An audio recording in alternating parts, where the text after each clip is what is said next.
नमस्कार. सोलापूर जिल्हा हा दुष्काळग्रस्त जिल्हा. दुर्भाग्यानं आपल्या जिल्ह्यामध्ये यावर्षी महाराष्ट्राच्या तुलनेत सर्वात कमी पाऊस आहे. परंतु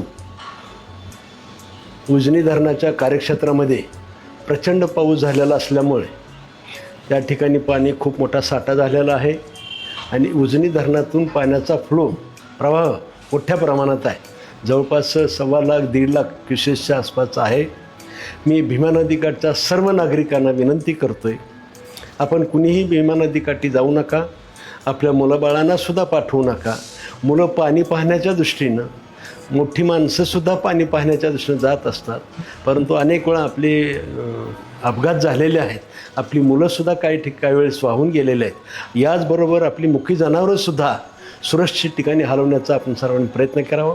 नदीकाठची जी घरं आहेत त्या घरांनी असेल त्या गावांनीसुद्धा आत्ताच सुरक्षिततेच्या ठिकाणी जाऊन राहावं आणि आपलं सर्वांचं जीवन सुखी करावं. मला असं वाटतं की आलेल्या संकटाला आपण सर्वांनी एकत्र येऊन मात करून आपलं जीवन सुरक्षित ठेवण्याचा सर्वांनी प्रयत्न करावा. धन्यवाद.